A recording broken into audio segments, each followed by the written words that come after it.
Bonsoir mesdames et messieurs. Du 22 janvier 2019 au 24 mars dernier, l'école s'est arrêtée en Côte d'Ivoire. Des enseignants du primaire, du secondaire, du supérieur ont manifesté leur mécontentement pour demander de meilleures conditions de travail et de vie. L'autorité n'a pas apprécié la méthode de règlement de la crise et la voie empruntée. Elle a fait savoir. La situation s'est donc bloquée entre protagonistes. Malgré les appels à rouvrir les classes et les amphis sont restés fermés, il y a accalmie depuis une semaine. Ce soir, nous aurons meilleure explication pour une meilleure compréhension de cette crise, parce que nous avons la présence sur notre plateau du professeur Johnson Kwasi Zamina. Bonsoir. Bonsoir. Vous êtes le secrétaire général de la Coordination nationale des enseignants du supérieur et des chercheurs de Côte d'Ivoire.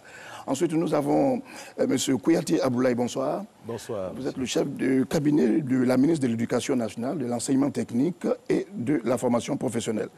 Nous avons ensuite M. Paco Matabi. Bonsoir. Bonsoir. Porte-parole de la coalition du secteur éducation-formation de Côte d'Ivoire, COSEFSI, c'est bien cela. C'est cela. Et enfin, le professeur Emmanuel Crézois, bonsoir. Bonsoir, conseiller technique du ministre de l'Enseignement supérieur et de la Recherche scientifique chargé du suivi des réformes. En tout cas, merci à vous tous d'avoir fait le déplacement ce soir pour nous aider à comprendre ce qui s'est passé ces derniers temps à l'école.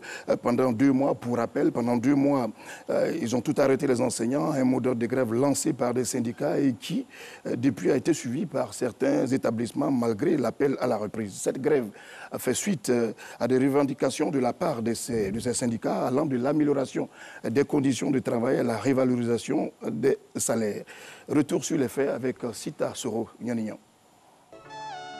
Durant plus de 2 mois, l'école en Côte d'Ivoire a été secouée par une crise. À l'université Félix Houphouët-Boigny, la Coordination nationale des enseignants-chercheurs de Côte d'Ivoire, CNEC, réclame le paiement des heures complémentaires et dénonce l'attitude du président de l'université. Les enseignants revendiquent la rénovation des infrastructures universitaires, l'équipement effectif des bibliothèques existantes et l'installation de la connexion Internet sur toute l'étendue de l'espace universitaire.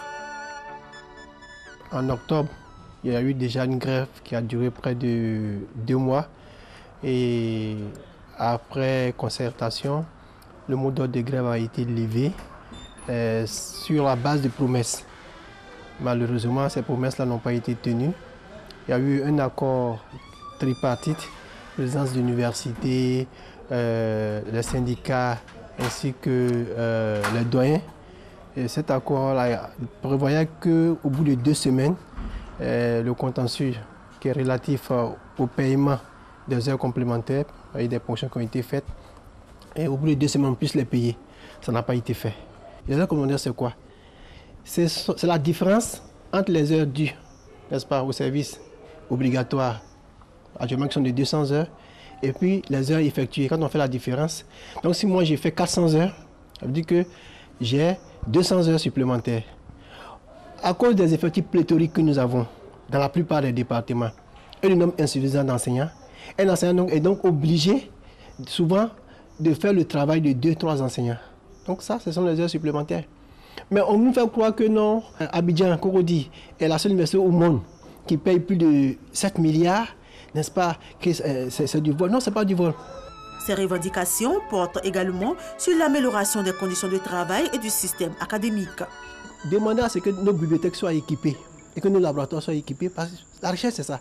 Ce sont des bibliothèques, ce sont des laboratoires. Mais tout ça, il n'y en a pas. À Cocody, aujourd'hui, en 2019, on n'a pas l'Internet et l'Intranet sur le campus. Ceux qui le font, ils payent de leurs propres poches. Une situation de crise qui inquiète quant à l'avenir du système éducatif ivoirien. L'école, c'est devenu inquiétant pour nous les parents. Les enfants ne vont pas à l'école à un certain temps. Vraiment, on n'est pas très content de ça, cette situation-là. Le gouvernement et les maîtres n'ont qu'à s'entendre pour que nos enfants aussi vont à l'école pour devenir quelqu'un de demain. Pensez à l'avenir de nos enfants. Chacun n'a qu'à mettre un peu d'eau dans son vin parce qu'il y va de la réussite de nos enfants. Joint pour en savoir davantage sur le niveau de négociation entre syndicalistes et tutelles, ni la présidence de l'université, ni le ministère de l'Enseignement supérieur et de la Recherche scientifique n'ont souhaité répondre à notre sollicitation. Du supérieur au primaire, en passant par le secondaire, même constat. et presque les mêmes revendications. Revalorisation salariale, indemnité de logement, suppression des cours de mercredi, pour ne citer que cela. Il y a des réclamations d'ordre financier. Tous ensemble, chacun y va, mais bien sûr, de son taux. Tous réclament une revalorisation des indemnités contributives au logement. Ils réclament le double du taux, des taux de correction aux examens à grand tirage. Certains réclament à l'État le paiement de 500 000 francs CFA à chacun des ex-contractuels. Il y a des revendications de profil de carrière avec à la clé un glissement de catégoriel. On fait de la fixation et de la crispation autour des cours du mercredi. Il y a enfin des revendications qui relèvent des conditions, de l'amélioration des conditions de travail. Face à cette situation, le ministère de l'Éducation nationale, de l'enseignement technique et de la formation professionnelle a engagé des discussions avec les grévistes. Il faut rappeler que chaque fois qu'une de ces formations a eu à déposer un préavis de grève, le ministère, le cabinet de Madame la ministre, sur instruction de Madame la ministre, nous les avons reçus. Nous avons établi un chronogramme de discussion avec les syndicats grévistes. Suite aux discussions et les engagements pris par le gouvernement, la coalition du secteur éducation-formation de Côte d'Ivoire, COSEFSI, a tenu une assemblée générale extraordinaire. De cette assemblée s'est découlée la suspension du mot d'ordre de grève pour une durée d'1 mois. Le lundi 25 mars, les cours ont donc repris dans les établissements primaires et secondaires. Voilà, après ce rappel de Zita Soro, je voudrais commencer par les organisations syndicales. Donc, professeur Johnson Kwasi Zamina, beaucoup a été dit, mais exactement, de façon très précise, quelles sont vos revendications, les revendications qui ont conduit à la grève? Nos revendications sont d'ordre, je dirais, pluriel, mais catégorisées en 3 sections. Je dirais, la première section, c'est les conditions de vie. Parce qu'il faut vivre d'abord avant de travailler. Et donc, à ce niveau, nous revendiquons de nouveaux salaires, de nouveaux taux horaires et de nouvelles primes de recherche.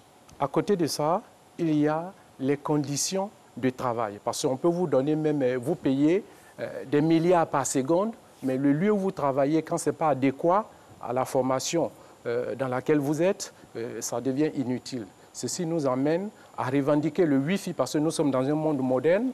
On ne peut pas, dans les universités, des centres de recherche, les grandes écoles et les instituts, travailler aujourd'hui sans le Wi-Fi.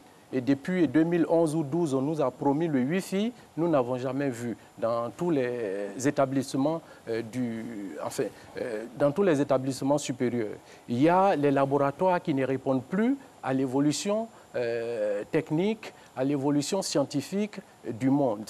Et il y a, à côté de ça, nous pouvons parler des salles de classe insuffisantes, des amphis qui ne suffisent pas, parce qu'on a quand même un ministère du plan qui devrait, avec le taux de natalité, quand on construit, il faut prévoir sur 100 ans, 120 ans, pour que nous soyons à la hauteur. Il se trouve que tout cela devient aujourd'hui caduque parce que la capacité d'accueil est inférieure au nombre, largement inférieure au nombre, et ça fait que ça engendre des problèmes du genre heures complémentaires et autres. À côté de ces 2 problèmes, ou de ces 2 revendications, il y a des revendications transversales que je peux appeler le mode de désignation de nos dirigeants. Parce que tout part de là. Tant que nous sommes mal gouvernés, vous allez voir que dans les instituts, les centres de recherche, les grandes écoles, il y aura toujours des problèmes. L'État peut tout faire, mais si les hommes qui nous dirigent n'appliquent pas les textes ou sont toujours en train de nous faire régresser, il va de soi qu'il y ait toujours des troubles. Et enfin, les libertés syndicales. Au moment où nous vous parlons, des gens n'ont pas de salaire depuis 2 mois. Notamment moi et les autres, nous sommes 26 parce que tout simplement, nous sommes des syndicalistes. Vous trouvez ça normal? Donc voici, c'est une question entre autres, les quelques points que je peux, mais ce n'est pas exhaustif. Très bien. Donc, en face de vous, il y a le professeur Emmanuel Crézois. Professeur, c'est dit clairement, je ne vais pas résumer, vous avez pris une note. Et quelle est votre réaction tout de suite? Non, je vais d'abord vous remercier le ministre Mabry de m'avoir désigné d'être là ce soir. Je voudrais dire qu'il y a des revendications qui sont légitimes. Donc, depuis que le ministre Mabry est là, il est dans des discussions, dans le dialogue avec toutes les organisations, pas seulement syndicales, avec toute la communauté universitaire pour que nous soyons dans un cadre adéquat, apaisé de travail. Et donc, tout ce qui a été dit, c'est des éléments que nous avons.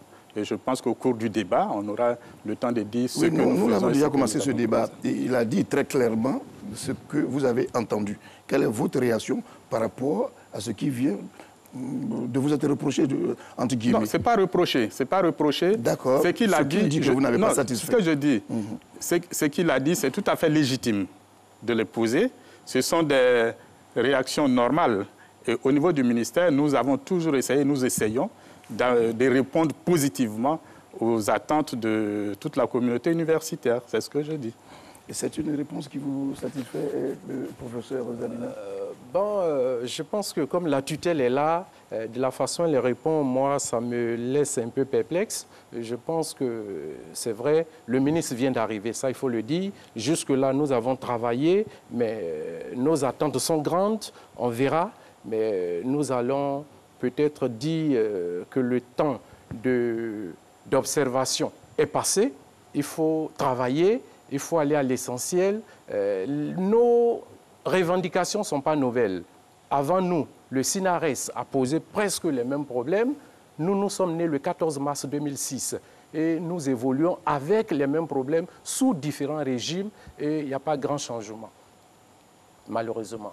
Donc, pour le moment, nous pouvons dire que nous ne sommes pas satisfaits de ce qu'il a dit, mais on fait avec, puisque ce n'est pas lui la solution de nos problèmes, il est l'envoyé comme il a dit, et donc il va peut-être soumettre ces problèmes-là au ministre, notre ministre de l'Enseignement supérieur. Et à son tour, qui à son tour va continuer chez le Premier ministre et le Président de la République pour que des solutions soient trouvées le plus tôt possible. Ce que je veux dire, quand vous parlez par exemple des conditions de vie, des conditions de travail, c'est des questions qui sont à débattre au niveau même du gouvernement, n'est-ce pas? Et présentement, les problèmes qu'il a posés, il sait très bien qu'il y a des solutions qui sont en cours. Et c'est pour cela que j'ai dit au cours du débat, parce que vous avez parlé de ce qui est fait en fonction des points que nous allons aborder. Il y a des activités qui ont été menées récemment, qui sont palpables, et celles qui seront faites bientôt. Il y a eu, au niveau du cadre de travail, ce qui a été déjà dit par le gouvernement, la déconcentration des universités, la construction des amphis, notamment à Mans, à Korogo et tout ça. Je crois que c'est des choses qui se voient. C'est pour ça que j'ai dit au cours du débat. Oui, parce qu'au cours du débat, nous allons passer à un autre point. Pendant qu'on y est, il faut le dire dès maintenant. Je crois qu'il faut... Puisque ça fait partie de points, si je file mon fil conducteur. Je vais parler, par exemple, des conditions. Il a cité, en ce qui concerne les conditions de travail, des heures complémentaires. Il y a eu un atelier le 14 mars dernier. Un atelier que le ministre m'a fait l'honneur de présider. Ils étaient tous là. De façon consensuelle, nous avons fait des propositions. La semaine, j'ai remis le rapport final le vendredi dernier à M. le ministre, qui va l'étudier et puis voir s'il y a des points sur lesquels on doit discuter, voir avant de les soumettre. C'est des propositions concrètes. Il y avait, avant cela, on devait avoir une concertation nationale. Concertation nationale sur l'enseignement supérieur et la recherche scientifique. À 2 jours, je crois 2 ou 3 jours de cette concertation, il y a eu des mouvements de grève. On a reporté, cela est reporté au mois de mai et de juin. Et je pense que tout ceci, c'est pour aller dans un cadre apaisé, parce que l'école, je dis bien l'éducation, je dirais, c'est un bien commun, c'est le bien le plus précieux, ça n'appartient à personne. Un pays sans éducation ne peut pas se développer. Un pays sans éducation, c'est pire qu'un pays qui est détruit par la guerre. Donc c'est notre bien. Nous allons tous aller là-bas. C'est pour cela, pour la concertation, le ministre a souhaité qu'il y ait tous les partenaires. Il n'y a pas que les partenaires des universités. Il y a la communauté internationale, la communauté nationale qui va participer. Et je pense qu'à partir de là, on va sortir des éléments et c'est à nous, nous tous, de voir comment nous pouvions poser ces problèmes aux endroits qu'il faut pour que nous soyons satisfaits. Parce que nous-mêmes que vous parlons, nous sommes parents d'élèves, nous sommes enseignants-chercheurs, nous sommes à l'administration. Donc ça veut dire que nous sommes partie prenante. Et on ne peut pas dire que nous allons avoir des attitudes qui puissent bloquer. Au contraire, il faut accélérer, mais accélérer dans des normes, dans des formes. Parce que la façon dont on demande, ça fait qu'on peut vous donner rapidement. Et puis, d'un côté, la belle fille ne peut donner que ce qu'elle a. Mais il suffit que cette fille dise, voilà ce que j'ai. Et puis, on essaie de voir comment, dans la discussion, dans le dialogue, on peut arriver à une solution satisfaisante pour tous. Très bien, nous allons revenir à vous plus tard. Maintenant, je voudrais m'adresser à M. Pacom Attabi. À votre niveau, quelles sont les revendications? Qu'est-ce que vous demandez? Je voudrais d'abord remercier la RTI pour cette belle initiative et saluer la présence de 6 autres secrétaires généraux de la COGEF. Les préoccupations des enseignants de Côte d'Ivoire sont nombreuses, mais nous avons choisi de ménager l'État en ne portant que 5 à sa table. Le premier, c'est la revalorisation des indemnités de logement. Vous savez que depuis 1983, les enseignants de Côte d'Ivoire du primaire ont une indemnité de 40 000 francs pour se loger. Ceux du premier cycle de l'enseignement secondaire ont également 40 000 francs. Et ceux du second cycle du secondaire ont 50 000 francs. Vous convenez avec moi que vu la flambée des coûts des loyers en Côte d'Ivoire, ces primes-là sont aujourd'hui dérisoires.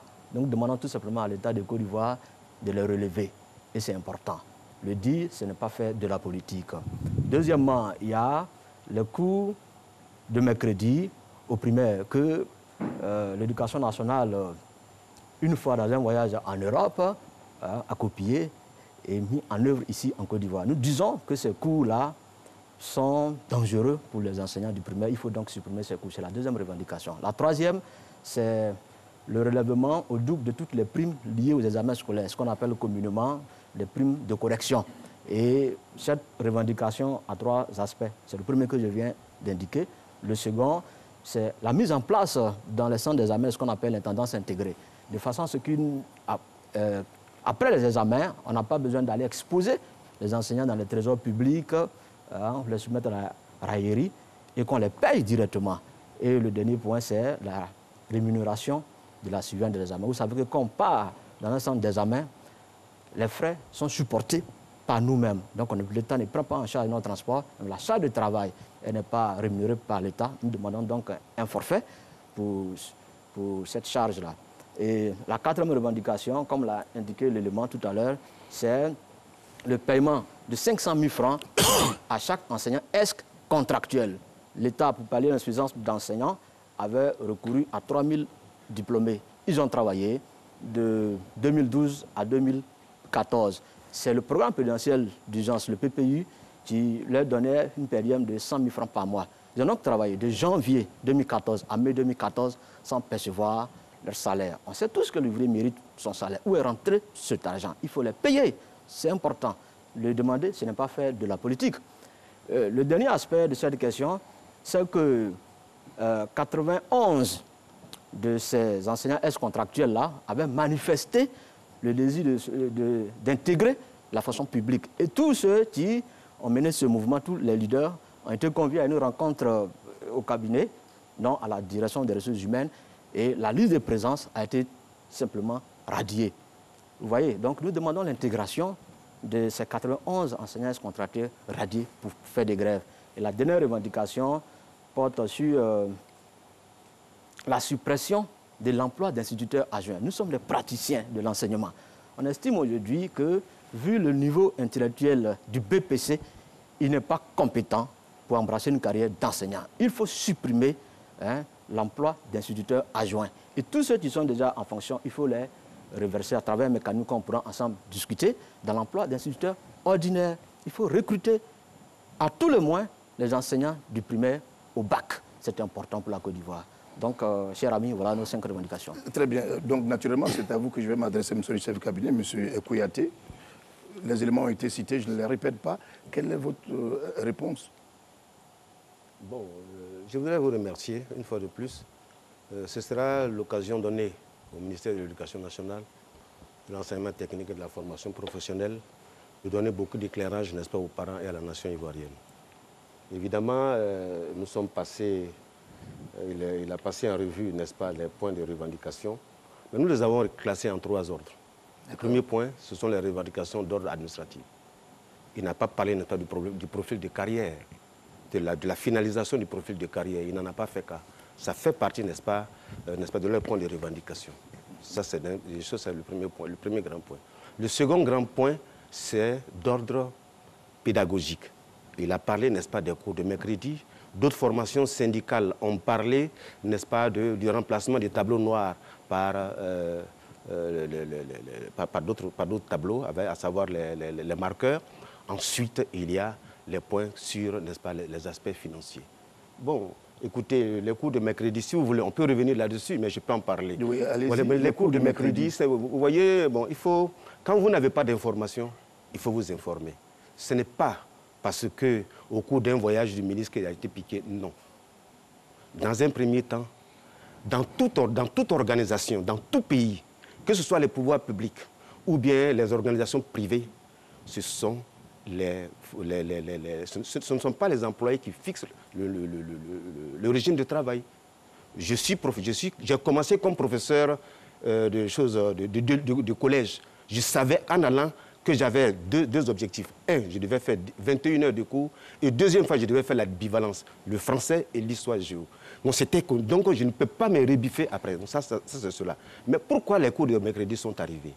C'est arrivé tout simplement parce qu'il y a une analyse qui a été faite. En 2009, il y a eu le rapport PASEC. Le PASEC, c'est le programme d'analyse du système d'éducation, n'est-ce pas, de la Confémen. La Confémen, depuis 1960, est l'une des premières organisations internationales francophones qui a été mise sur pied. Et puis, il y a 44 pays. Et le rapport qui a été fait en 2009, la Côte d'Ivoire s'est retrouvée 44e sur les 44 pays, en 2009. Vous imaginez. La Côte d'Ivoire qui était au peloton de tête dans les années 70-80. Et il y a un autre rapport qui a été fait en 2014. Et ce rapport a donné la Côte d'Ivoire est revenue 42e sur 44 pays. Alors, tous les experts ont dit qu'il y a quelque chose à faire. Et même dans le rapport, dans le 4e rapport de la Banque mondiale fait en 1974, les experts de la Banque mondiale ont dit une chose. Il y a une inadéquation entre les ressources injectées par l'État et les résultats attendus. Le niveau, n'est-ce pas, de nos enfants était faible. Il a été bien, alors, il nous a été demandé de faire des réformes. Et la Côte d'Ivoire est le seul pays au monde à avoir 4 jours de régime de travail au niveau du primaire. Vous voyez, le Swaziland, ils ont 6 jours. Tous les pays de l'OCDE, n'est-ce pas, ont au minimum de 5 jours de régime de travail par semaine. La Côte d'Ivoire seule. La Côte d'Ivoire seule était le seul pays à avoir, il y a le document ici, à avoir 4 jours de travail. Et on avait, n'est-ce pas, combien? 675 heures de travail au lieu de 900 heures, n'est-ce pas, de travail, comme le disaient, n'est-ce pas, les pays de l'OCDE. Ensuite, on avait 132 jours de travail par an sur 365 jours. Donc, il a fallu, n'est-ce pas, faire, n'est-ce pas, des réformes. Mais cette réforme n'a pas été prise comme cela. Madame le ministre a reçu toutes les formations syndicales à son cabinet. Toutes les formations syndicales, du primaire, le MIDD, le SNEPSI, le RICI, toutes les formations syndicales pour leur annoncer que cette réforme devait être faite. Et deuxièmement, avant que la réforme ne rentre en vigueur, nous nous sommes retrouvés à Bassam avec le MIDD, l'ISEPSI, n'est-ce pas, le SAEPSI, le SNEPSI, pour faire 3 jours pour valider, n'est-ce pas, le programme qui a été fait. Donc c'est à la suite de cela que la réforme a été mise en œuvre. Et Madame le ministre a demandé que nous allons expérimenter cette réforme-là pendant 1 année. Au bout de la première année, nous allons faire un atelier de validation et après cet atelier, alors qu'est-ce que nous ferons? Nous allons voir les réglages qu'il faut faire pour améliorer, n'est-ce pas, cette réforme-là. Voilà, donc elle n'est pas venue, n'est-ce pas, la réforme n'est pas venue sur un coup de tête. Parce que les enfants n'avaient pas un bon niveau. Très bien. Voilà. Alors, je voudrais donc revenir à vous. C'est incroyable ce qu'on vient d'entendre. Rien n'a été fait finalement à votre insu. Oui. Et puis, l'autre question, qu'est-ce qui vous gêne de faire cours mercredi? Et puis, vous me permettez, parce que en fait, ce cours, quand ça a été fait, il a été planifié, n'est-ce pas, des cours de renforcement, des cours pour aider les élèves en difficulté. Mais qu'est-ce qu'on constate pendant les mercredis, quand il n'y a pas les cours? Les salles et les écoles étaient bondées. Il y avait quelquefois plus d'élèves dans les écoles que, n'est-ce pas, les jours ouvrables. Donc, et c'était payant. Et il y avait une injustice qui était là. Parce que les parents qui avaient les moyens payaient, et ceux qui n'avaient pas les moyens il va réagir parce que cela ressemble à une accusation très franche. Alors, ma question est celle-là. Premièrement, pourquoi est-ce que vous ne voulez pas faire cours mercredi? Parce qu'il vient de le dire, la Côte d'Ivoire était le seul pays à ne pas faire cours mercredi, j'ai envie de dire comme cela. Ensuite, les mercredis où on doit avoir des cours de renforcement, c'est payé. Bon, il y a quelque chose à expliquer quand même. Merci. Effectivement, il y a des choses à expliquer. Je vais certainement répondre à votre question, mais il est important que, puisque le monde entier nous écoute, qu'on relève certaines choses. D'abord, le chef de cabinet dit que les organisations syndicales ont été associées, non pas à la prise de décision, mais simplement ont été informées. Il prend là le contre-pied de la recommandation de l'UNESCO du 5 octobre 1966 qui recommande fortement à tous les États d'associer les organisations syndicales à toute décision qui les intéresse. Mais je crois avoir compris que vous avez été associé. C'est ce que non, le ministère de l'Éducation nationale a toujours choisi ses partenaires. Lorsque l'organisation n'est pas collabo, elle est ostracisée systématiquement. Voilà le problème. Et voilà pourquoi, à la longue, ça crée des difficultés. Donc, il faut associer effectivement tout le monde, chacun dans son registre, chacun avec ses convictions. Mais dès lors qu'on fait un tri, en fonction de ce qu'on veut entendre, vous comprenez que là, il y a un problème. Deuxièmement, s'il vous plaît, vous avez le temps de lui répondre, allez-y. Voilà. Deuxièmement, je suis surpris que le chef CAP dise que dans les motifs de l'institution de la réforme, il parle de tout.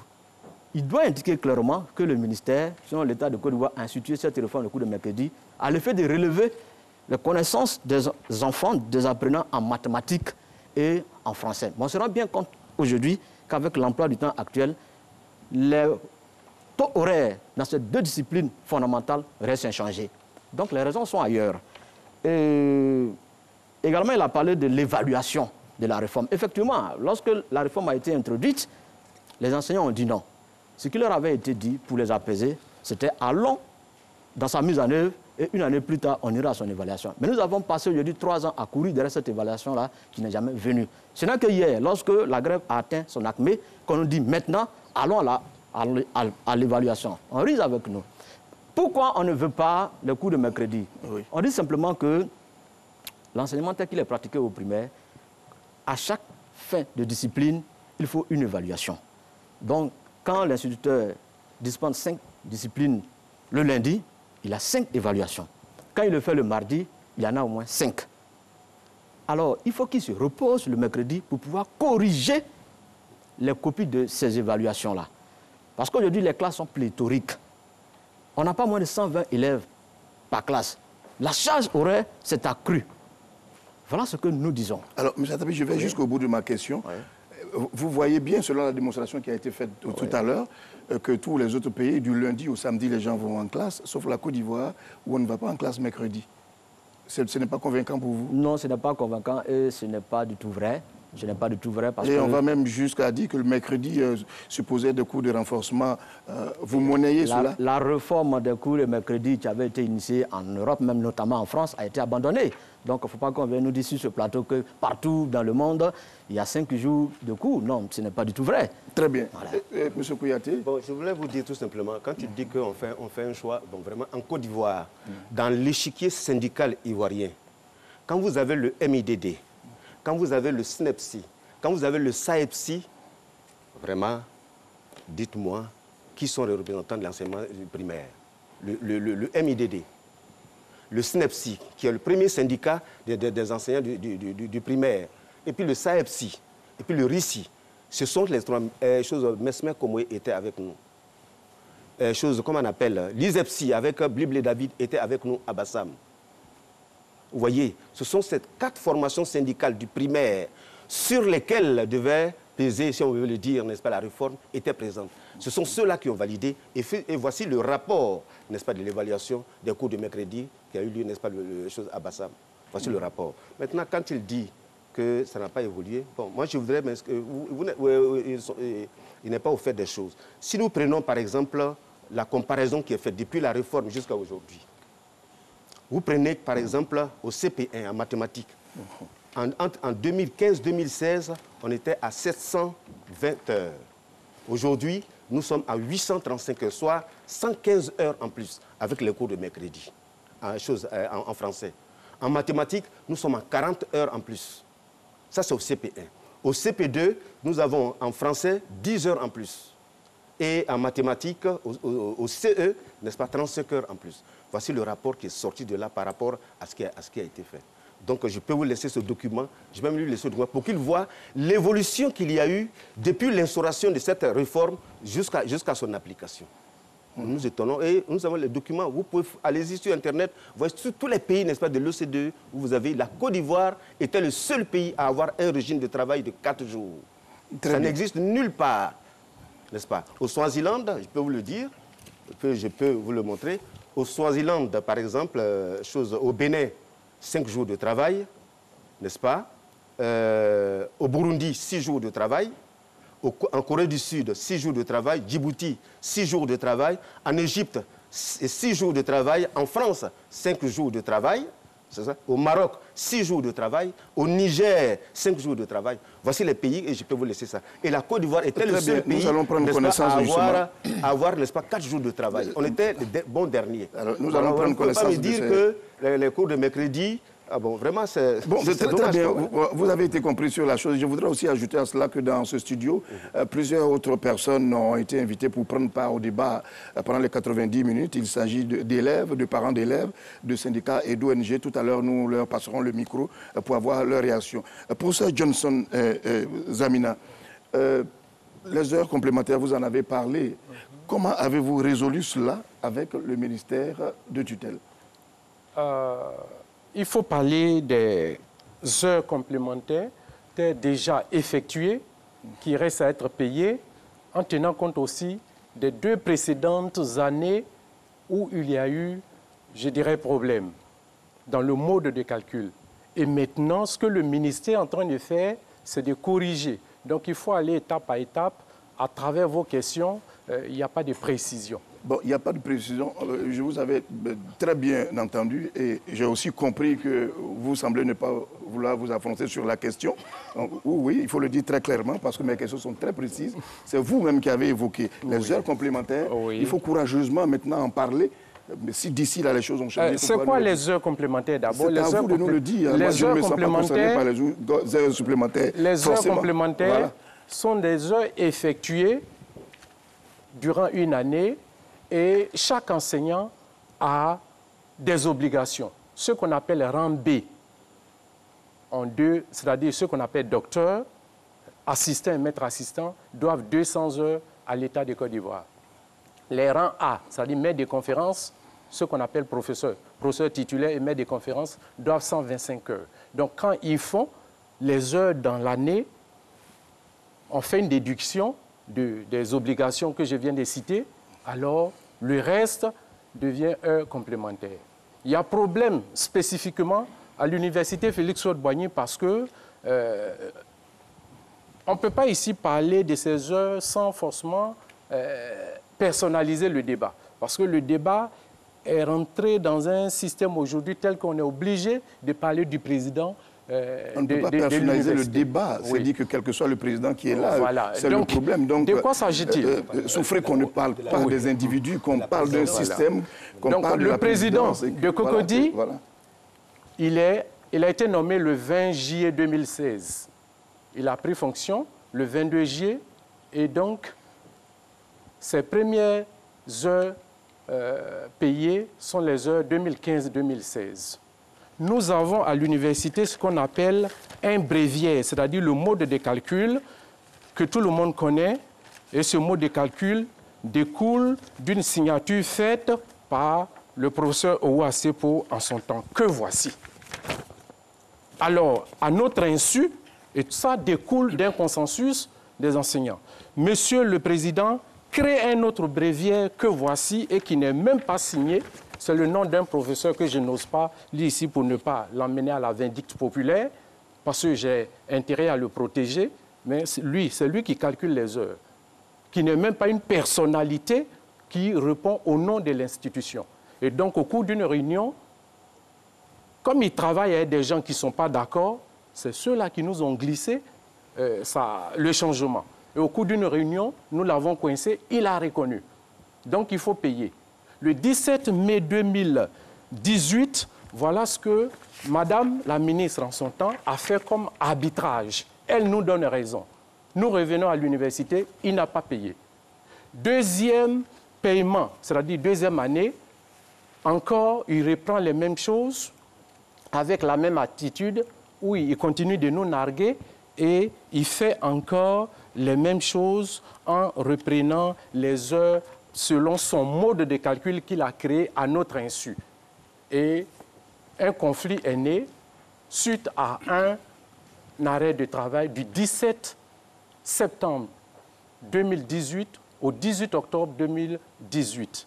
La solution qu'il trouve, c'est de voir les doyens qui sont la cheville ouvrière des universités et qui font un arbitrage et qui nous donnent encore raison. Voici la preuve. Et voici les signatures qui en découlent. Non, il faut qu'on élucide parce qu'il vient souvent seul dire ce qu'il veut. Nous sommes aujourd'hui face à la nation. Voici les signatures. Alors, les deux cas, il ne paye pas. Donc, nous le considérons comme un braqueur des heures des enseignants. Oui, c'est le mot, et c'est même un euphémisme de dire que c'est un braqueur des heures. Non, j'ai simplement envie de dire ça. Oui, j'arrive. Voilà, j'arrive. Et donc, on finit. Il serait là que je n'aurais pas accepté. Justement, voilà pourquoi je demanderais un débat entre lui et la Sénèque, c'est-à-dire d'un côté ses collaborateurs et lui. Tout ne dépend pas totalement de vous. Non, parce que l'université appartient à la Côte d'Ivoire. Absolument. Quelqu'un ne peut pas s'asseoir. Oui, vous avez posé un problème très clair. Voilà. Il y a en face de vous le professeur Crézois pour se prononcer sur la question. C'est ce que nous ferons. Oui, professeur Crézois. Bon, je crois que c'est les problèmes de Cocody. S'ils n'arrivent pas à s'entendre, ça arrive au niveau du ministère, on va essayer d'arbitrer. Mais je voudrais relever quelque chose qui aussi est passé dans l'élément. En ce qui concerne les obligations de service des enseignants. Et c'est ce qui a amené d'ailleurs le ministre Mabry a dit de revoir ce problème des heures complémentaires. Le décret date de 1976. Ce décret stipule 5 heures d'enseignement par semaine pour les enseignants de rang A et 8 heures pour les enseignants de rang B. J'ai eu à le leur expliquer, c'est sur ça on a travaillé. Et si vous prenez 5 heures pour les rangs A, sur 30 semaines, vous faites 5 multiplié par 30, ça fait 150 heures et non 125 pour les rangs A, c'est-à-dire les professeurs titulaires, les maîtres de conférence.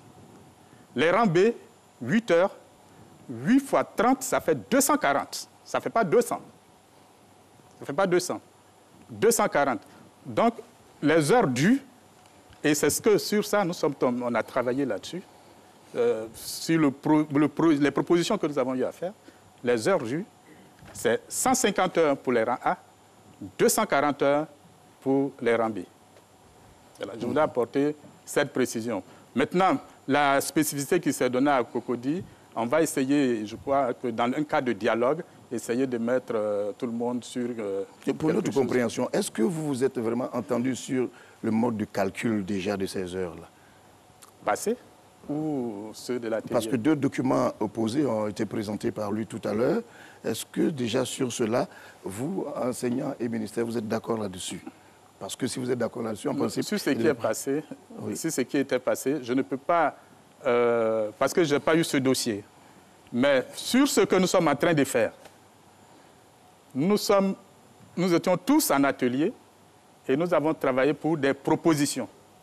Maintenant, je dis, et ça c'est ce que je leur dis, si ce qui est là, il y a une divergence entre eux et la présidence, c'est qu'une des parties saisissent le ministère, ou bien puis on essaie de voir... Nous pensons avoir déjà saisi le ministère. Oui, vous laissez terminer, professeur. Et puis, il faut toujours écouter les gens. Voilà. Oui, allez-y. Alors, quand c'est fait,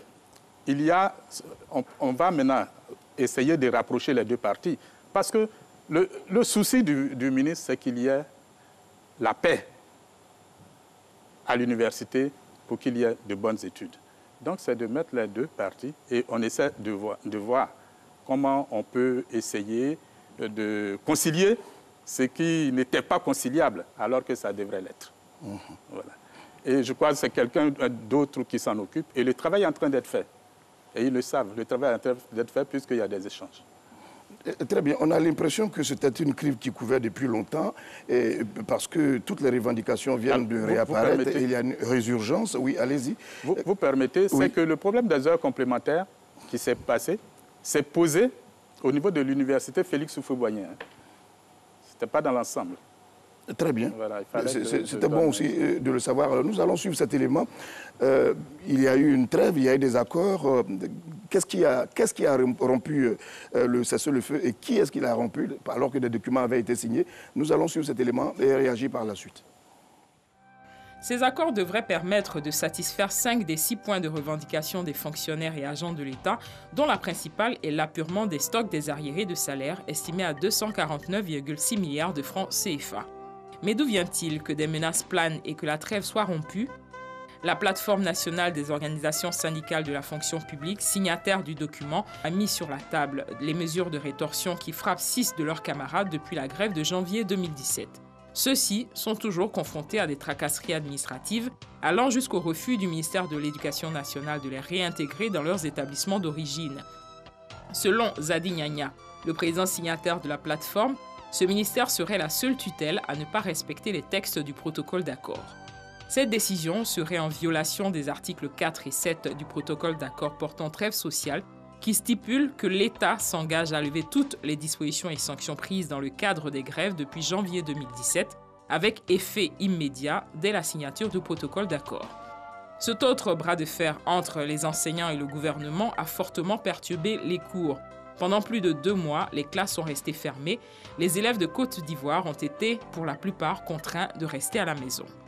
De son côté, l'État s'est engagé à contribuer à l'amélioration continue des conditions de vie et de travail des fonctionnaires en recherchant avec l'ensemble des partenaires sociaux une solution à chacun des problèmes auxquels ils sont confrontés. Des points d'accord ont pour ce faire été identifiés par les deux parties. Il s'agit de la révision de la réforme de 2012 des régimes de pension gérés par la Caisse générale des retraites des agents de l'État, de la revalorisation indiciaire de 150 à 100 points selon la catégorie pour les emplois ne bénéficiant pas d'une grille particulière, estimée à 17,5 milliards de francs CFA. Troisième point, le respect des libertés syndicales et l'autorisation des précomptes à la source au profit des syndicats, et l'intégration à la fonction publique par voie de concours exceptionnel des agents journaliers du secteur public, tel que déjà décidé par le gouvernement et mis en œuvre en 2016 par l'intégration de 1000 agents journaliers. L'effectif résiduel de 1800 devait être intégré en 2017-2018. Indiquons également qu'un échéancier a été obtenu par le chef du gouvernement pour tenir compte des contraintes financières de l'État.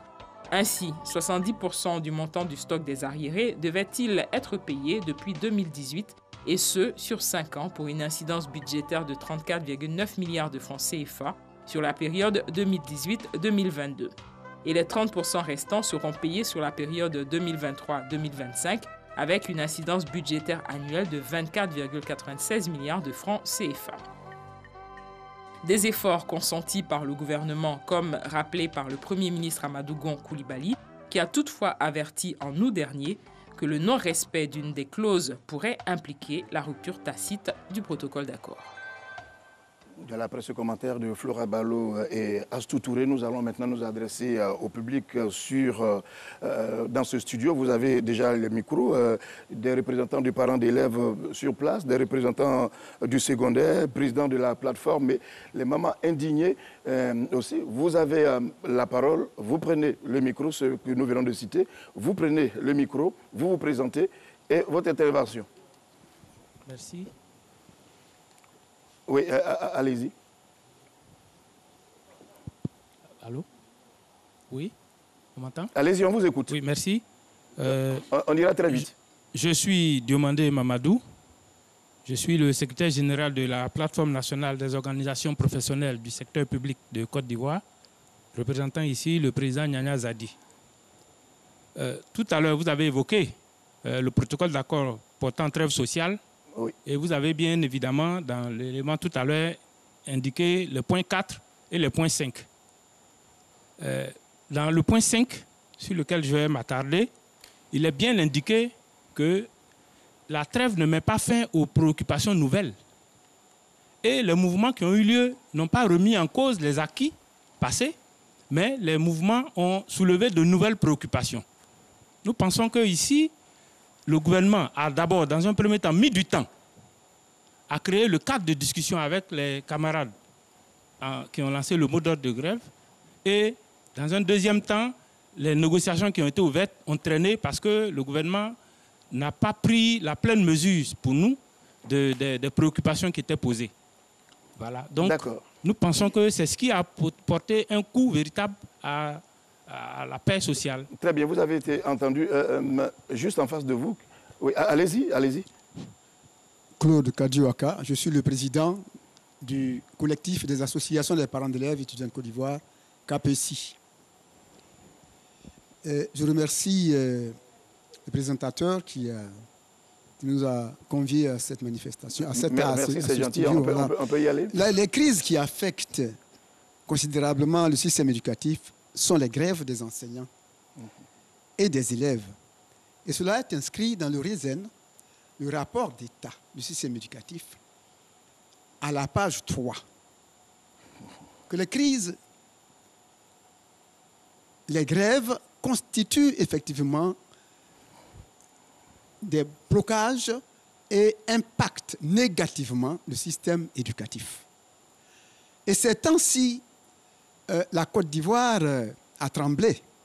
La Côte d'Ivoire a tremblé. Peut-être 3 mois sans école, on avait beaucoup de frayeur. Et lorsqu'il y a une crise, il y a une grève, il y a d'abord un préavis de grève qui est déposé. Cela signifie qu'au bout d'un certain temps, si on ne réagit pas à la préavis de grève, la grève va éclater. Et comme il a dit tout à l'heure, je crois qu'on n'a pas pris la juste mesure pour ouvrir rapidement le débat.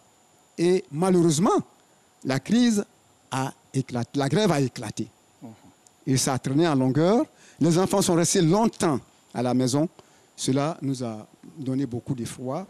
Et je pense que maintenant qu'ils ont repris les cours, le travail va se poursuivre résolument et que nous aurons une année normale avec des examens de fin d'année à la fin. Très bien. Je crois qu'on puisse nous promettre cela pour que nous puissions rassurer les nombreux parents qui sont toujours inquiets. Très bien. Juste derrière vous, oui, madame, allez-y. Je suis Mme Assoa Honorine, présidente de Maman Indignée. Je voudrais rebondir ici les dits de M. Pacob, qui a parlé des cours de mercredi. Quand j'entends ça, je suis un peu inquiète. Parce que quand M. Pacob nous dit que le mercredi matin, il demande qu'on supprime cela, et quand nous, parents d'élèves, nous savons que le mercredi matin, on nous demande obligatoirement de payer 500 francs pour que l'enfant puisse aller suivre des cours de renforcement, c'est un problème. Et quand aujourd'hui on nous dit que l'État de Côte d'Ivoire demande que cela rentre dans un système officiel, ça devient un problème, c'est que là encore il y a un autre problème. Parce que les cours de mercredi matin ne doivent pas être un problème jusqu'au point d'aller à une grève qui peut durer 2 mois. Ça, c'est le premier point. Le deuxième point, M. Kapacom a parlé de l'indemnité de logement. Il nous a parlé d'indemnité de logement qu'ils perçoivent, qui est de 40 000 francs à 50 000 francs. J'aimerais bien savoir que M. Pacom me dit, si ce que je dis est faux, l'information que nous avons, c'est qu'ils demandent aujourd'hui de 40 à 50 000 qu'ils ont, ils demandent 150 à 200 000 francs d'indemnité de logement. Ah oui, ok. Derrière moi, on dit oui. Et si on dit oui, ça veut dire qu'il y a problème. Les enseignants de Côte d'Ivoire ne sont pas les seuls fonctionnaires. Tu as déjà un salaire tous les fins du mois. Et tu demandes que l'État te fasse une doléance. La doléance que tu demandes à l'État, c'est que l'État t'aide à pouvoir élargir ou bien augmenter ton indemnité de logement. Mais tu ne peux pas aller de 40 000 francs à 200 000, sachant bien que les présidents passés ont augmenté de 5 000 francs le logement, l'indemnité de logement pour les enseignants. Et celui qui est venu aussi a augmenté de 5 000, et c'est ainsi qu'ils sont passés à 40 000 francs. Et vous demandez près de 150 000 francs de différence, ça veut dire quelque part qu'il y a problème. Très bien. Je n'ai pas fini. Oui, donc terminer afin que nous... Voilà, je n'ai pas fini.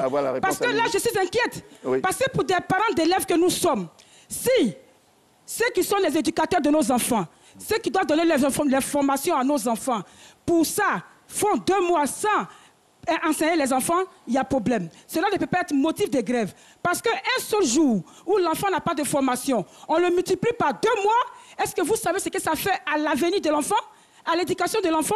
C'est un problème. Très bien, c'est un problème, mais la réponse sera certainement sur ce plateau. C'est pour cela que je voudrais que vous permettiez déjà que nous nous adressons à M. Attabi très clairement. Si vous avez entendu, hein, on semble vous dire que c'est irréaliste que vous multipliez par 5, par 6 l'indemnité de logement, et que ce n'est pas un motif suffisant pour aller en grève. Merci. Je voudrais d'abord revenir sur un élément dit par... Mais si vous répondez à ma question, on va mieux s'entendre. Voilà, il faut qu'on l'agence. Tout simplement dit que les chiffres qui ont été indiqués ici par le chef de CAB me surprennent parce que là... Bon, là, ce n'est pas encore ma question. Pour ne pas qu'on perde le fil de notre entretien. Bon, quelque chose vient d'être dit tout à l'heure, vous répondez à cela et puis on continuera. Bien, la dame qui vient d'intervenir, qui se fait appeler maman indignée, avance des propos très graves. Elle dit que demander une revalorisation d'une indemnité de logement n'est pas fondé. D'accord, je la comprends bien. Ça dépend de là où elle habite et les conditions dans lesquelles elle vit. Je n'ai pas envie de commenter parce que c'est une dame. Elle a suffisamment indigné les enseignants ivoiriens. Et elle a dû comprendre que les propos qu'elle a tenus sur votre plateau a contribué plutôt à jeter de l'huile sur le feu. Elle gagnerait à comprendre la condition sociale des enseignants de Côte d'Ivoire et les aider à sortir de là. Je n'en dirai pas plus. Elle tente de faire croire également que les enseignants du primaire ne veulent pas de cours de mercredi parce que ceux-ci veulent les rendre payants. Donc si l'autorité dégage, si l'employeur dégage la journée de mercredi, ils vont faire venir les enfants dans les classes à l'effet de leur extorquer de l'argent. Non, ce n'est pas correct. Il y a combien d'enseignants qui font les cours de renforcement dans le primaire? On l'a dit et on l'a suffisamment dit. C'est vrai que c'est un crabe qui pourrit le sac, mais si on prend les proportions, les enseignants ne s'adonnent pas à cette pratique-là. Ça ne veut absolument rien dire. Dans le raisonnement que les uns et les autres avancent, il faut prendre en compte la charge de travail. Je comprends bien qu'on considère les enseignants comme des esclaves, des machines à tout faire, pourvu qu'on leur donne un peu d'argent et doivent s'exécuter. Si un raisonnement doit être pertinent pour nous, il faut qu'ils tiennent compte de la charge de travail. Et c'est le fait que nous soulignons. J'aurais bien aimé que ma maman indignée prenne cet aspect-là en compte. En Europe, où il y a tout au plus 25 élèves dans une classe, est-ce qu'on peut comparer ces mêmes conditions qu'en Côte d'Ivoire, où il y a au moins 120 élèves? Que dit maman indignée par rapport à ça? Elle gagnerait plutôt à donner des conseils ou bien aider le gouvernement dans les idées susceptibles d'aller à la construction de plusieurs salles de classe. Voilà où on doit commencer la réforme. Mais elle ne peut pas venir tomber dans le débat qu'elle ne maîtrise même pas. Non, vous ne direz pas comme ça. Bon, très bien, vous avez dit ce que vous pensez. Monsieur Kouyaté, votre réaction tout de suite par rapport au cours de mercredi?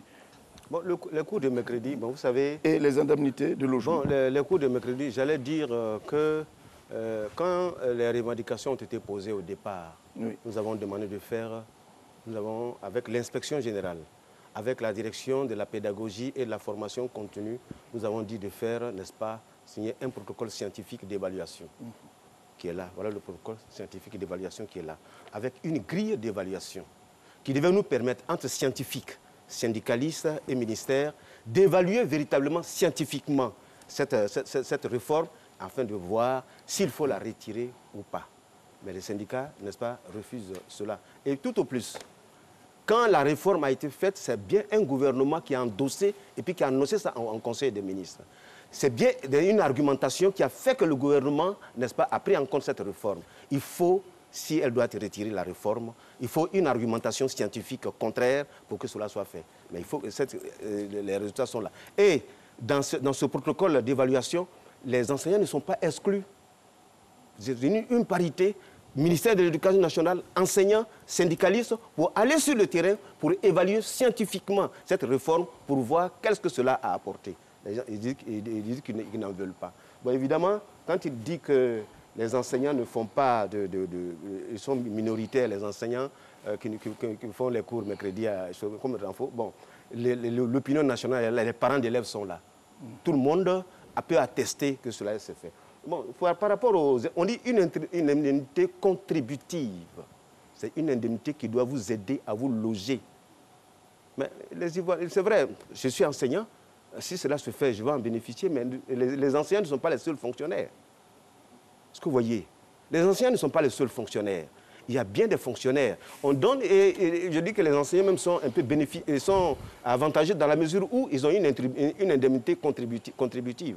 Est-ce que vous voyez? Donc, à partir de cet instant-là, mais cela nous appartient. Il appartient à l'État, n'est-ce pas, d'apprécier. Mais pour en revenir, n'est-ce pas, au fait, il y a, n'est-ce pas, il y a un accord. Nous reviendrons, n'est-ce pas, sur l'accord. Oui, cet accord, justement, c'est la question que j'allais poser. Et ensuite, le professeur Johnson Zamina répondra.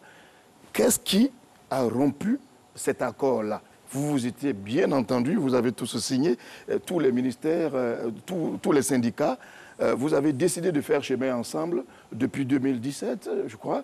Et puis, soudainement, tout s'est arrêté. Qu'est-ce qui a rompu le cessez-le-feu? Nous nous étonnons. En tout cas, au ministère de l'Éducation nationale, nous nous étonnons. Nous nous étonnons, n'est-ce pas, de la rupture, n'est-ce pas, de cette trêve.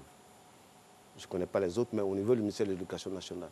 Parce que quand les problèmes sont été posés depuis décembre, je le dis, depuis que les syndicats ont commencé à envoyer les préavis de grève, dont nous ne sommes pas destinataires, nous sommes ampliataires de ces préavis de grève qui sont adressés au ministère de la fonction publique. Quand nous les avons reçus, nous avons recensé tous les préavis de grève de toutes les formations syndicales. Nous en avons fait la synthèse. Le 5 décembre, nous nous sommes retrouvés pour faire la synthèse. Bon, donc nous les avons reçus. Mais la porte d'entrée, n'est-ce pas, du ministère de l'Éducation nationale, c'est le Conseil consultatif de l'Éducation nationale, qui les reçoit dès lors qu'on dépose, n'est-ce pas, un préavis de grève, qui reçoit, n'est-ce pas, les formations syndicales. Donc à partir de ce moment-là, nous nous étonnons, on ne peut pas dire au niveau du ministère de l'Éducation nationale qu'ils n'ont pas été reçus. Jusqu'au 18 février dernier, il y avait 13 rencontres que le ministère avait eues avec les syndicats. La 13e rencontre, c'était le vendredi 15 février avec Madame le ministre elle-même, qui nous a instruit, n'est-ce pas, de le faire. Alors nous nous étonnons, n'est-ce pas, de cela. Nous allons revenir certainement sur les aspects, n'est-ce pas, de la trêve sociale. Nous allons revenir sur certains aspects. Vous avez été surpris aussi par la rupture de la trêve que vous avez tous signée. Non, mais enfin, moi, je ne suis pas bien. Parce qu'actuellement, dans les universités, tout a repris. Johnson, ça a repris. Est-ce qu'il y a eu une rupture des trêves? Il y a une trêve qui a bel et bien été signée en 2017. Et par la suite, il y a une rupture, il y a la grève qui a fait 2 mois. Qu'est-ce qui n'a pas marché? Qu'est-ce qui n'a pas marché? Il faut comprendre que la trêve en tant que telle n'est pas un carton rouge aux actions des syndicats. Il faut que nous nous comprenions. Et puis, il faut aussi simplifier ce débat-là. Qu'est-ce que ça veut dire? Avant qu'il y ait signature de trêve, les syndicats existaient. Et les syndicats ont fait des coalitions pour aller signer une trêve. Mais indépendamment, enfin, individuellement pris plutôt, ces syndicats-là existent et posaient des problèmes que l'État n'a pas réglés en son temps. Donc, l'État ne peut pas aujourd'hui se cacher derrière la trêve pour dire à qui que ce soit, bon, le carton rouge est levé et tu ne dois plus parler de tes problèmes. Il faut bien qu'il y ait un cadre de discussion. J'étais à cette signature en tant que membre de la plateforme. Mais qu'est-ce que nous remarquons? C'est nous qui courions maintenant après l'État, lui demandant de suivre ce qu'il a signé par des réunions, ce qu'on appelle un comité de suivi. Le comité de suivi, sur papier, existe, mais dans le travail, ce n'est pas ce à quoi on assiste. Que voulez-vous que nous fassions? Et les revendications qui existaient, qu'est-ce qu'on en fait? Ce n'est pas parce qu'il y a une trêve que nous, par exemple, à l'université, dans les centres de recherche, dans les universités, dans les grandes écoles et les instituts, alors si, par exemple, au CRO, il n'y a pas de bateau pour aller sur la mer, alors nous allons nous dire que comme il y a une trêve, mais la Côte d'Ivoire doit continuer à travailler indépendamment de cette trêve. Et donc, les besoins en outils, la Côte d'Ivoire doit les procurer. Professeur, en fait, je respecte tellement ce que vous avez écrit que je suis obligé de vous le rappeler. C'est vous-même qui avez écrit, lorsqu'on regarde bien ce document. Qu'est-ce qui a été écrit? Vous le savez très bien, c'est vous qui avez écrit. Vous avez très bien écrit que vous ne ferez pas de grève jusqu'à chaque fois qu'il y aura des blocages, vous irez en discussion. Mais je me suis rendu compte qu'il n'y a pas eu de discussion. Mais quand il y a blocage, avant qu'il n'y ait blocage, c'est ce que je disais tantôt, peut-être qu'on ne m'a pas compris. Pourquoi il y a blocage? Et après le blocage, qu'est-ce qu'on fait? Moi, je suis la Côte d'Ivoire de près dans beaucoup de choses. Je me rends compte que les gens ne discutent que lorsqu'il y a violence. Vous voulez faire de nous des violents dans ce pays? C'est à ça que nous aboutissons là, malheureusement. Malheureusement, je suis obligé de le dire. Quand on dit trêve, il faut bien qu'il y ait un comité de suivi. Est-ce que l'État a fait sa part au moment venu? Par exemple, les chiffres, par exemple, qu'on nous a promis avant, n'ont pas été suivis à la hauteur de nos aspirations.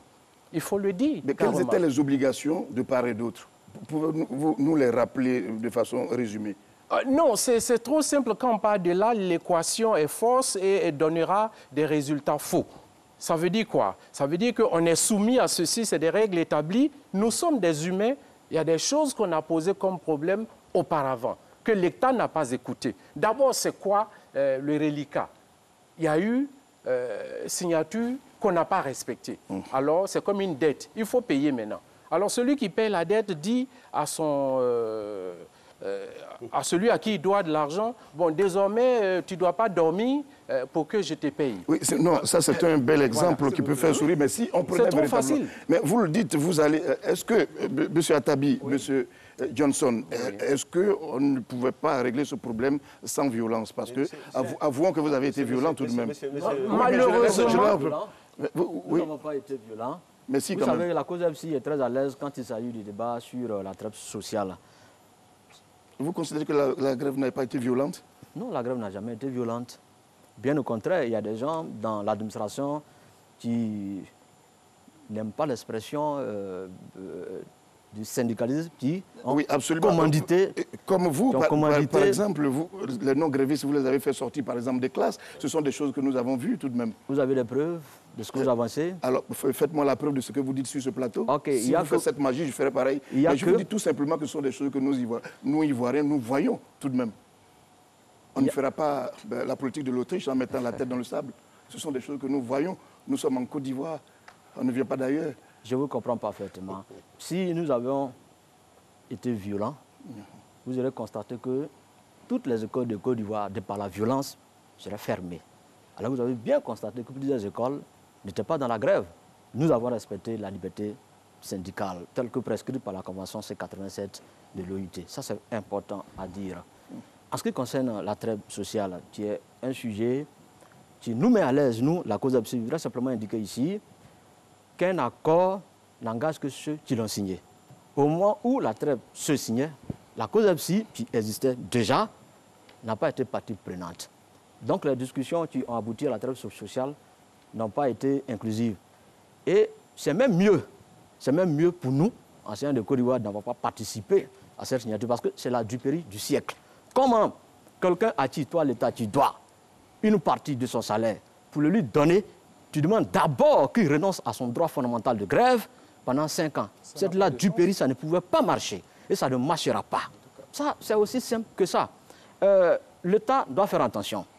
Il ne peut pas se cacher derrière l'étendard de la trêve sociale pour tenter de faire croire que tous les problèmes des travailleurs doivent trouver solution dans ce creuset-là. Non, ce n'est pas juste. Ce n'est pas juste. Il a voulu avoir ceux avec qui il a signé cette trêve, mais finalement, on se rend bien compte que c'est lui-même qui s'est fait avoir. C'est ça. Donc le débat, on ne veut même pas, on veut pas le mener, on ne veut pas continuer, on préfère s'arrêter là. Tout simplement, je vais terminer. Je vais terminer pour dire, quand on parle de logement, on parle de logement décent. Parce qu'il ne s'agit pas de dire indemnité contributive au logement. L'ONU demande à tous les États du monde de prendre en compte le travail décent. Et dans le travail décent, il y a une composante qui est le logement décent. Que cette dame-là, ou bien c'est pas qui d'autre est intervenu sur la question, nous disent si 40 000 francs, 50 000 francs permettent de donner aux cadres nationaux que nous sommes des logements décents. Il ne faut pas respecter les indications de l'ONU dans un seul aspect, quand ça t'arrange, et bouter l'autre quand ça ne t'arrange pas. Non, je crois que ce n'est pas ce qu'elle a dit totalement. Oui, c'est ce qu'elle a dit. Nous avons compris qu'elle était en train de dire. Mais puisqu'elle n'a pas parlé de décent, logement décent. Voilà. Qu'elle nous indique le quartier où on peut avoir un logement très bien, décent. monsieur Atabi. Oui, s'il vous plaît. On va y aller à vous restez sur la table. Non, ne vous adressez pas au... Je voudrais m'interroger. Oui, allez-y. Est-ce que, parce que le comité de suivi n'a pas travaillé, qu'on doit exercer la violence en Côte d'Ivoire, dans nos écoles, dans nos universités, dans nos primaires? Est-ce que cela doit se faire? Parce qu'un comité de suivi a été mis sur pied, le comité de suivi n'a pas travaillé. Si tel est le cas, est-ce qu'on doit exercer la violence sur les enfants de Côte d'Ivoire? Est-ce qu'un enseignant doit empêcher son collègue d'exercer son droit de travail? Non, je ne crois pas. Tout doit pouvoir se faire. Vous voyez, je suis peiné de constater qu'un des signataires de la trêve sociale banalise, n'est-ce pas, sa propre signature. C'est ce que je constate. Vous avez bel et bien signé une trêve sociale, un document, un protocole, et vous venez banaliser cela. Et devant le chef du gouvernement, je crois que vraiment, ce n'est pas bien. Parce qu'il y a deux protocoles qui ont été signés. Il y a le protocole relatif, n'est-ce pas, aux revendications syndicales, où sur 6 points, l'État a cédé sur 5 points. Et comme l'élément le disait tout à l'heure, les 249 milliards, 600 millions devaient être payés sur 8 ans. Mais la trêve a été signée sur 5 ans. Et voilà ce que dit la trêve, hein, je ne l'invente pas. Je suis heureux, n'est-ce pas, que l'un des signataires, il était le premier vice-président. Oui, votre voisin, oui. Mon voisin, voilà ce que la trêve dit.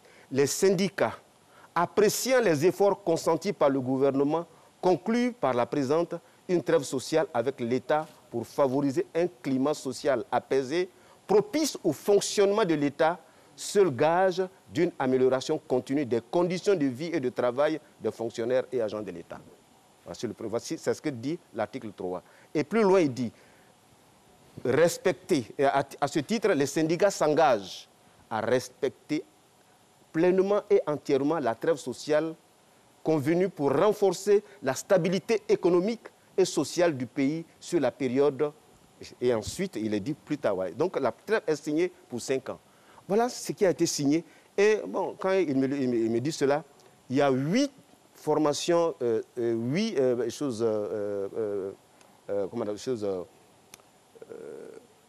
formations syndicales, je peux dire, l'UGTCI, comment ça, dignité, humanisme, et puis, n'est-ce pas, les plateformes, choses qui ont signé. Donc, à partir de cet instant, on ne peut pas se désirer. C'est vrai, pas comme dit, s'il vous plaît, s'il vous plaît, pas comme dit qu'il n'est pas signataire, c'est vrai.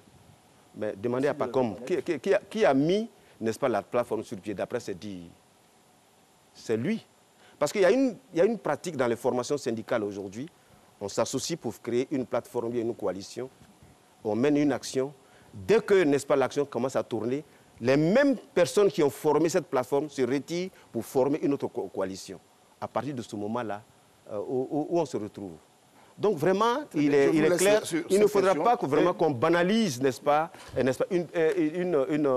un document qu'on a signé en bonne et due forme. On savait très bien les clauses, n'est-ce pas, de ce document. Maintenant, est-ce que les clauses ont été respectées? C'est de ça qu'il s'agit, je le dis et le répète. Je suis bénéficiaire de cette clause. Je suis d'accord avec... Le montant qu'on m'a promis n'est pas à la hauteur de mes aspirations. Qu'est-ce que vous voulez que je fasse? Mais il y a un tableau de paiement qui est fait. Il y a déjà faute à partir de là. Mais moi, ce n'est pas parce qu'il s'agit de l'État qu'on va s'asseoir et le regarder. Tous les mois, depuis le début du paiement, tous les mois passaient dans la presse pour faire le point du paiement. Et il a donné son satisfecit, n'est-ce pas, par rapport au premier règlement.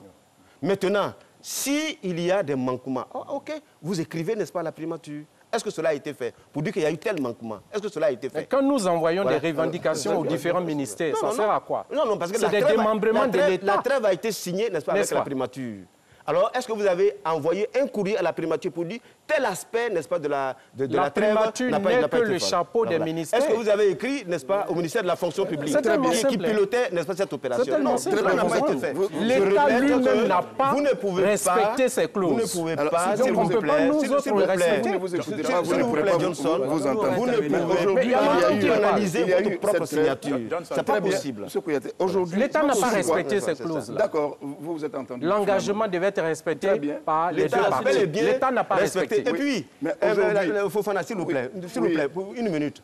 Atabi qui dit qu'il n'est pas signataire, mais il bénéficie, n'est-ce pas, du socle des arriérés. Il n'a jamais renoncé. Pourquoi il refuse? Pourquoi il ne refuse pas? Il dit qu'il n'est pas signataire. Mais pourquoi il ne refuse pas? Il bénéficie. Mais pourquoi il ne refuse pas? D'accord, nous sommes à une... Il aurait pu refuser. Parce que si vous n'avez pas été au départ de quelque chose, si les bénéfices viennent, honnêtement, dans votre logique, vous devez renoncer. Mais vous ne le faites pas. Vous bénéficiez et vous nous sommes à une autre étape aujourd'hui. Depuis une semaine, les coups ont repris.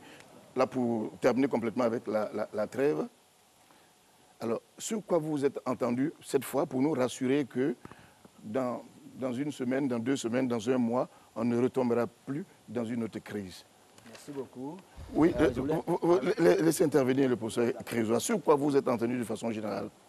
Non, c'est que je ne peux pas trop intervenir sur l'histoire de la plateforme parce que je n'ai pas les éléments. Mais je voudrais dire que le ministre de l'Enseignement supérieur, le docteur Mabry, a mis en place au niveau du ministère une cellule de veille.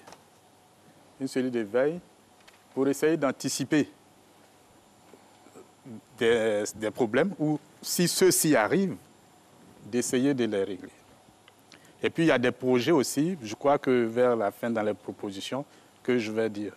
Et je pense que le problème de la trêve, au niveau de l'université, il y avait eu le problème à l'université de Cocody. Ils ont repris. Nous sommes en train d'essayer de consolider. Parce que un élément est important, il a parlé de violence. Nous sommes les éducateurs. Nous sommes les éducateurs. Quelle que soit la situation, il est important que nous essayions d'aller sans violence parce que quand on détruit quelque chose, pour avoir de nouveau, c'est difficile. Je le dis parce que moi, je suis un enseignant qui est parti de Bouaké en 2002. Peut-être d'autres n'ont pas vécu, c'est pour cela que des choses continuent. Donc, il faut préserver déjà ce qu'on a et par tous les moyens pacifiques, essayer d'améliorer les conditions. Et cela doit se faire en tant qu'éducateur dans un esprit de courtoisie. Lors de l'atelier, moi j'ai dit à mes collègues, on va discuter, mais soyons courtois.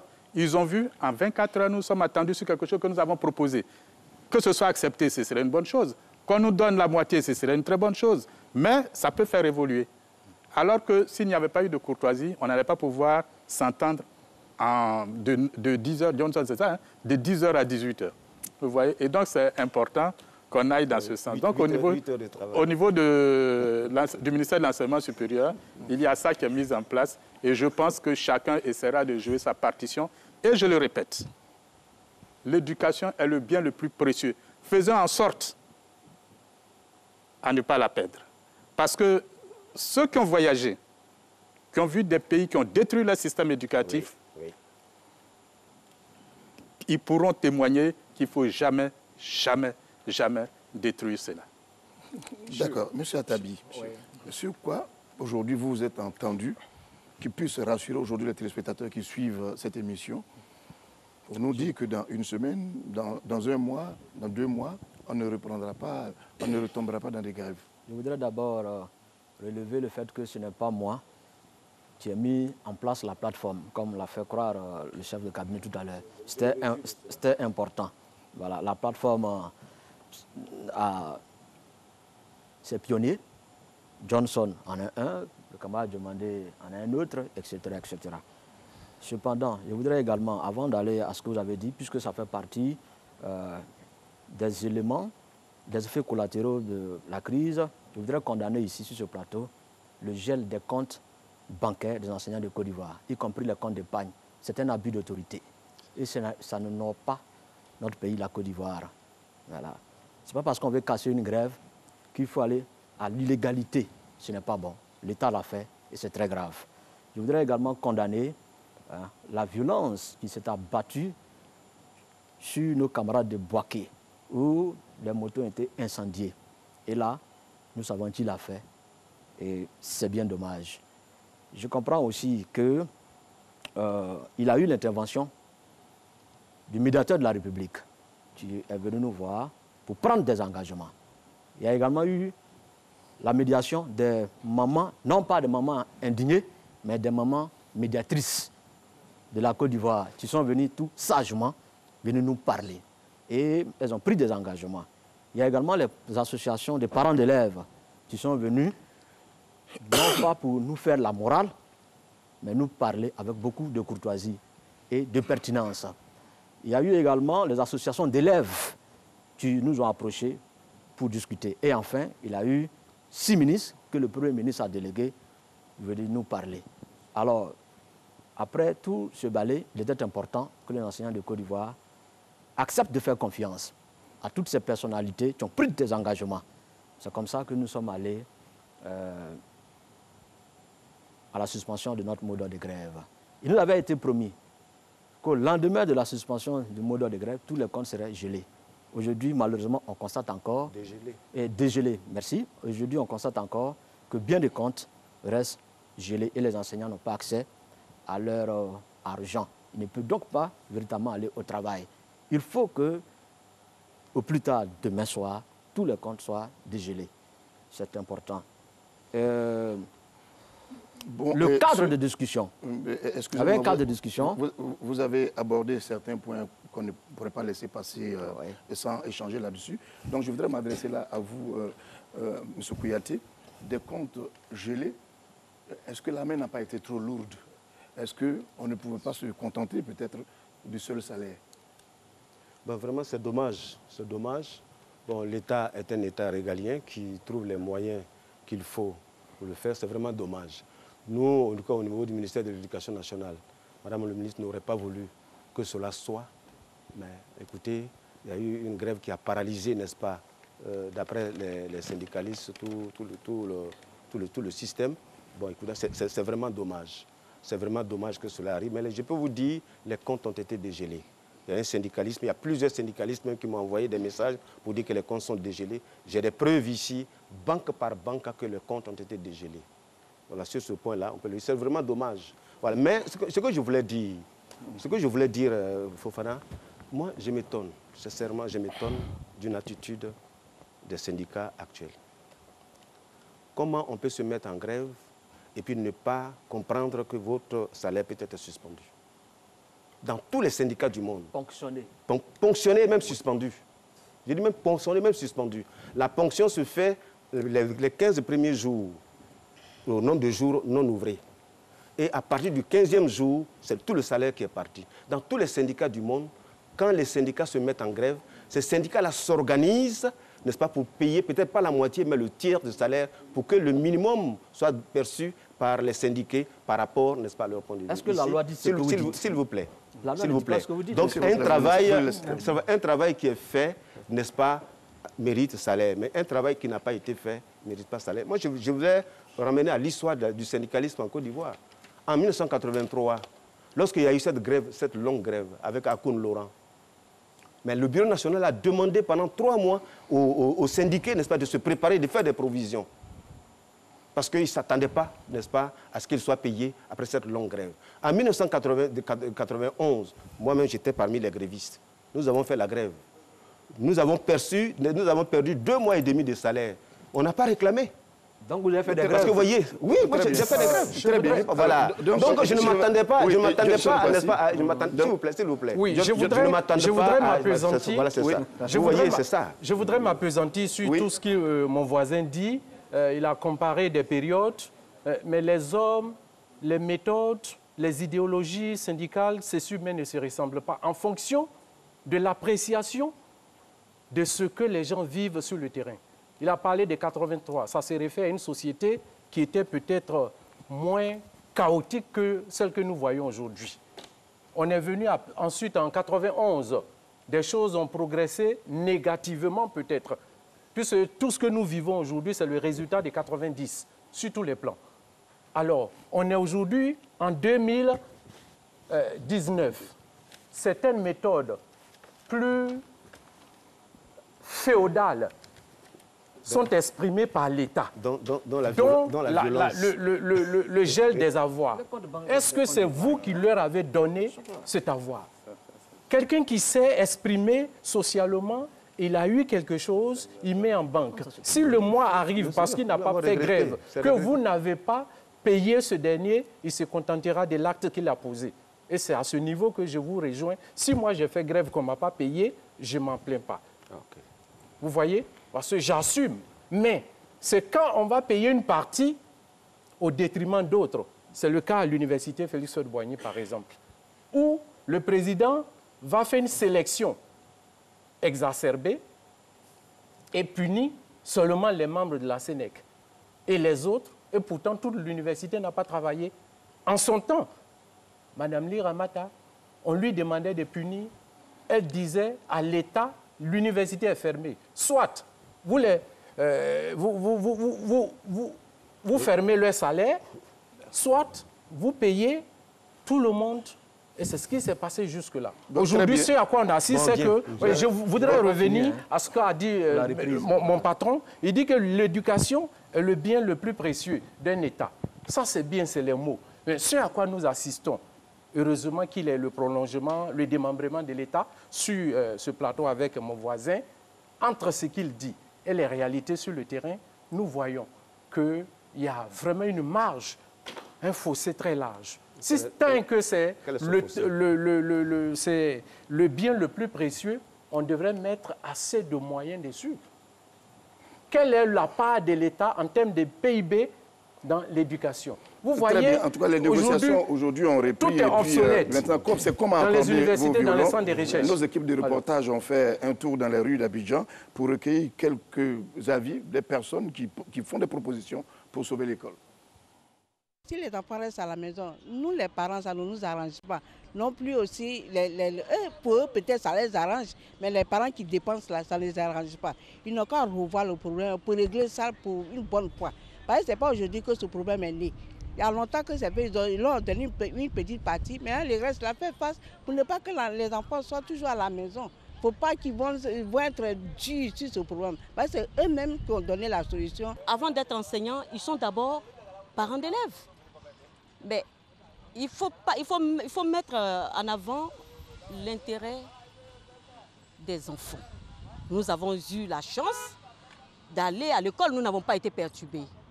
Toute action que nous pouvons poser qui va amener à mettre nos enfants en retard, il faudrait quand même qu'on réfléchisse à cela. Ce n'est pas le moment de demander des revendications qui, je pense, qui peuvent se négocier. Mais ce n'est pas avec l'arrêt systématique de l'école qu'on va pouvoir obtenir gain de cause.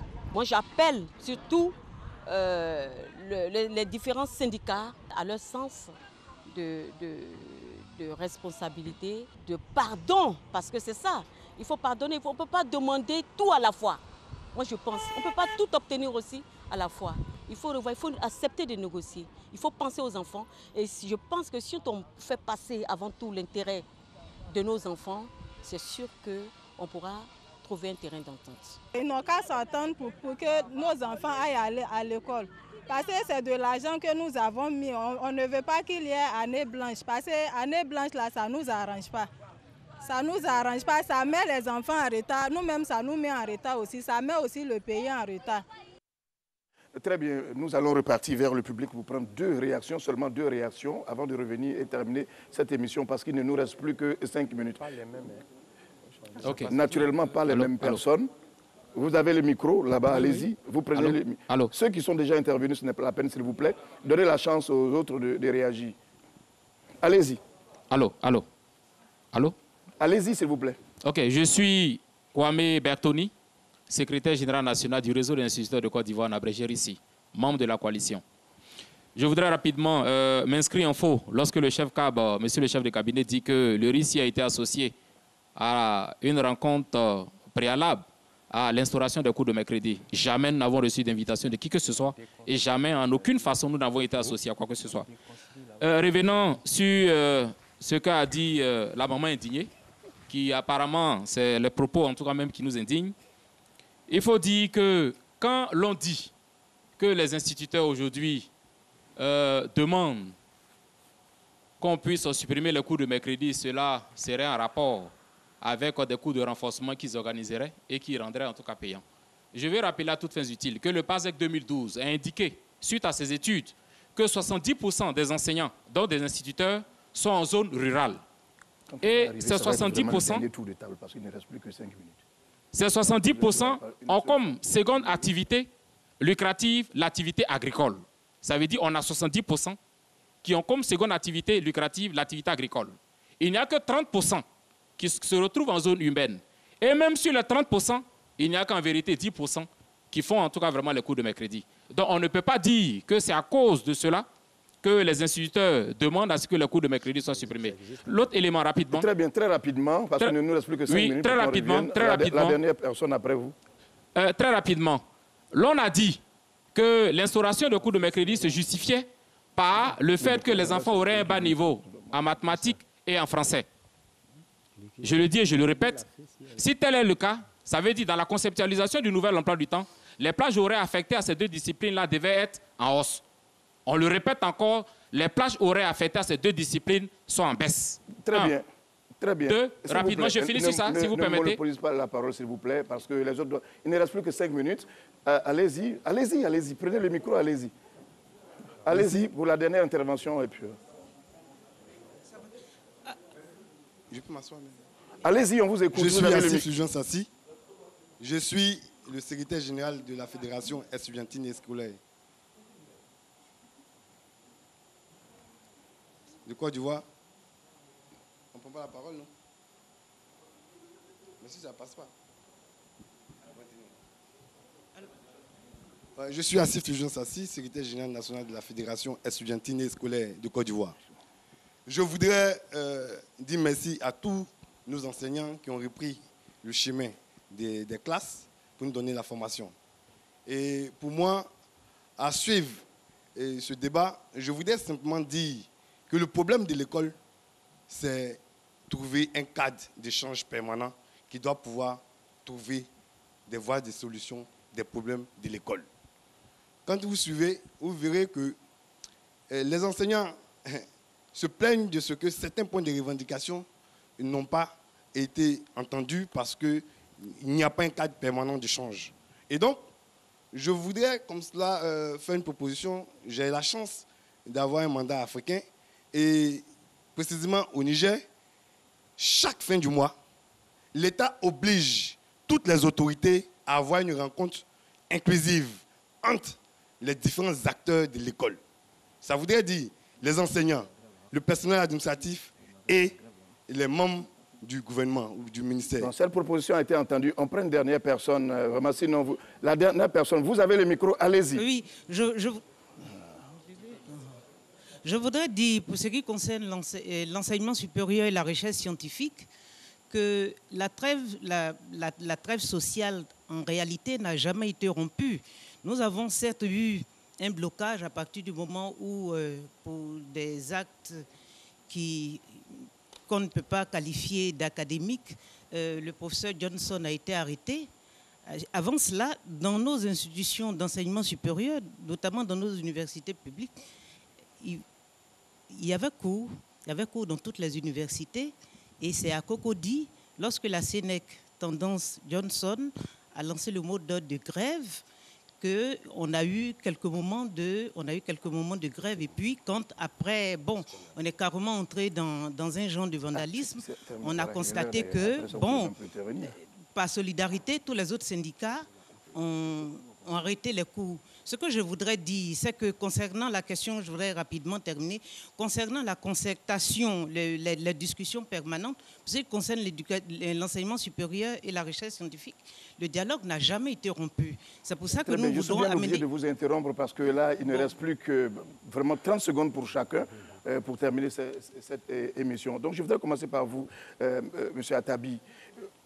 Quelle est la conclusion aujourd'hui que vous pouvez tirer complètement? Nous avons décidé de mettre bas la terre pour 1 mois. À la suite des promesses que le gouvernement a faites et des différentes médiations à notre endroit. Depuis que nous avons repris le travail, on se rend bien compte que le gouvernement n'a pas encore tenu sa promesse de mettre en place le cadre de discussion censé apporter des solutions à nos revendications. Nous sommes toujours dans l'attente de ce cadre-là. Si, à l'issue d'1 mois de sursis que nous avons donné au gouvernement, nous n'avons pas de réponse concrète, évidemment, que la population ivoirienne ne soit pas surprise qu'on retourne au combat. Et si on dit que l'éducation est le bien le plus précieux, il faut donc mettre assez de moyens dans l'éducation. Mais paradoxalement, en Côte d'Ivoire, nous sommes en...